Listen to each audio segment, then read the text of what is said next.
Fernandel, à l'affiche du film Le Retour de Don Camillo diffusé ce jeudi soir sur C8, a été atteint d'une terrible maladie qu'on lui a cachée jusqu'à son dernier souffle. Il était condamné sans le savoir.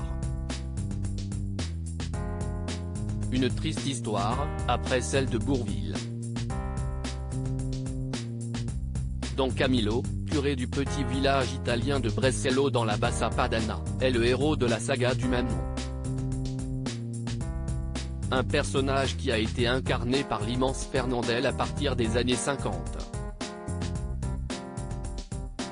Ce jeudi 15 juin, C8 diffuse le deuxième volet intitulé Le Retour de Don Camillo.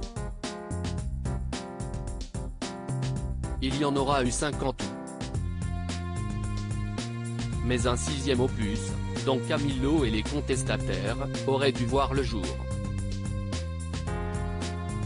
En 1970, l'acteur et son équipe se trouvent à Parme pour tourner ce long métrage. Problème, le natif de Marseille ne se sent pas bien. 3 mois plus tôt, l'humoriste avait souffert d'une affreuse douleur à la poitrine. Son médecin lui avait alors diagnostiqué un kyste près du sein droit, avant qu'il ne se fasse opérer à la clinique de Passy. Mais une analyse a malheureusement révélé que le kyste était cancéreux. Ce qu'il n'a toutefois jamais su. En effet, sa famille a demandé au médecin de lui cacher la vérité. On lui a fait croire qu'il est atteint d'une pleurésie, inflammation aiguë ou chronique des membranes qui entourent le poumon et la cavité thoracique, note de la rédaction, qu'il aurait attrapé sur le tournage. Fernandel pensait ainsi que les séances de rayons qu'il suivait étaient réalisées dans l'optique d'accélérer la cicatrisation de son opération.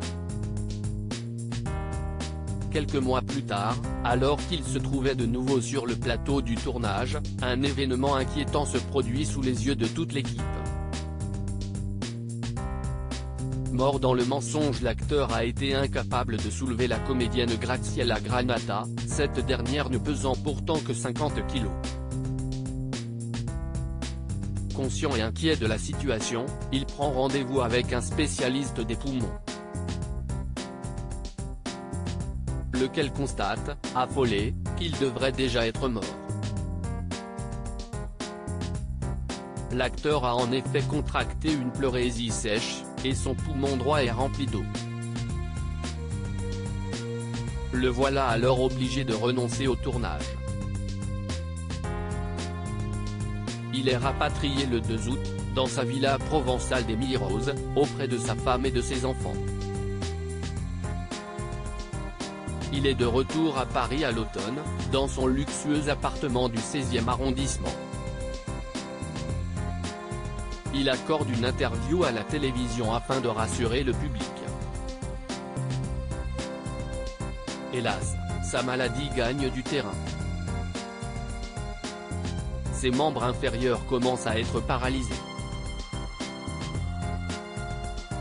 Pour ne pas l'inquiéter davantage, ses proches lui disent qu'il s'agit d'une sciatique et l'empêchent de lire les articles de la presse à scandale qui le disent mourant. Finalement, il s'éteindra le 26 février 1971, vaincu par un cancer dont il n'aura donc jamais pris connaissance.